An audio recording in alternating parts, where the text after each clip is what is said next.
Hi, and welcome to another episode of True North. Today we have with us entrepreneur extraordinaire Lizzie Chapman.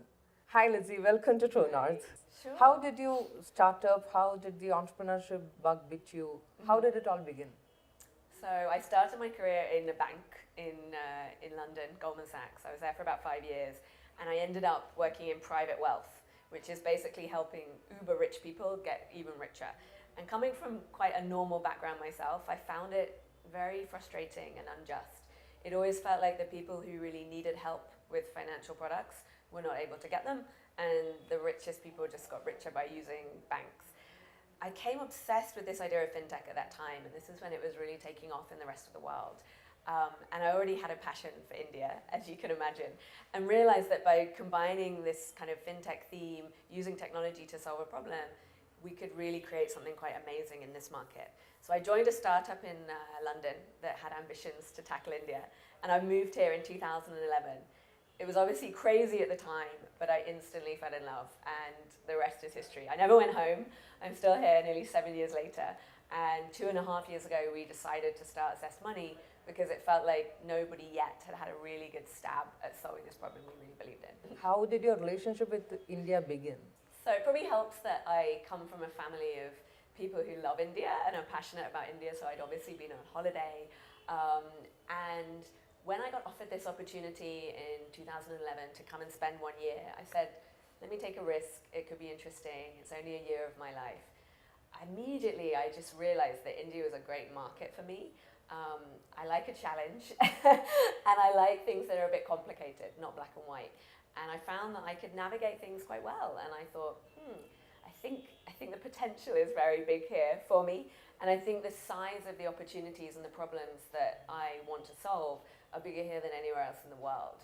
So it was a very easy decision in the end. And what were your initial struggles? What are your fondest memories? So I remember a really pivotal moment was probably like day 3, and I needed some business cards because my big boss was coming from London. So I quickly went to some little stall in Fort and said, I need business cards, sir, bring them today. And he said, no, it takes 24 hours, come back tomorrow. And I said, what if I pay you double?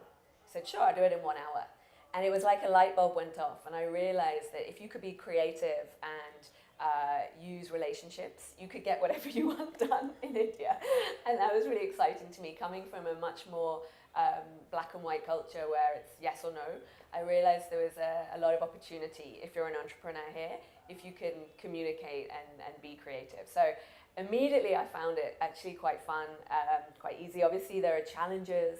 I had to open a lot of bank accounts in the early days, and that's when I really learned how bad and how difficult the banking infrastructure is and how many things fintech and technology could genuinely solve. How do you build your culture? How do you build your team? Maybe because we were a tiny bit older and a more diverse group of founders, right? 2 women and a man. We all worked abroad. We all had very different global perspectives. We definitely built it in a very different way from day one. All our early employees used to say, this is too professional, you're giving me all these contracts and health insurance. I never expected that of a startup. So I think we always really took our employees seriously. We looked after them. We've always done, very proper performance reviews. We almost, treat them as if they're working in a much bigger company, but with the informality and fun of a startup. I think diversity is our biggest defining feature. We have people from all over the world, and we have really different opinions.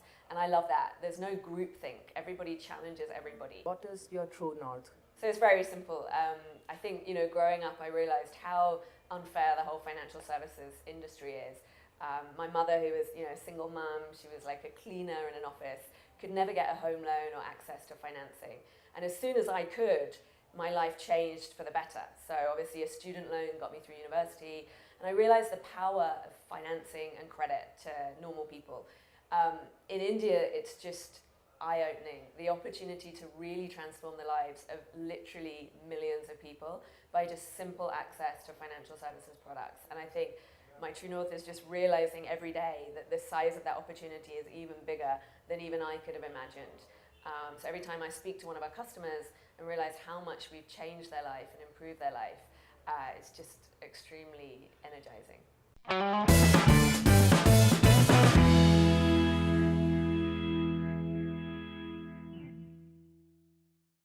What is a more difficult job, entrepreneur or mother?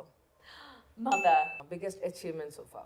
Building a really great team. We have some amazing people, and they're some of the most impressive people I've ever worked with. And what keeps you motivated?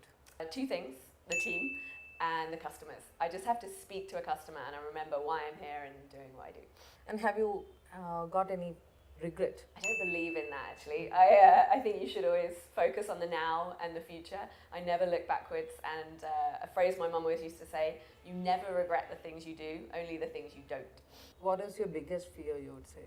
Maybe just doing something irrelevant and not feeling relevant to the world. What is Lizzie Chapman's motto?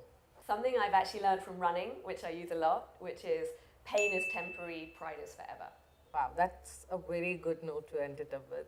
So thank you very much, Lizzie. It's Thank been you. great catching up with Thank you.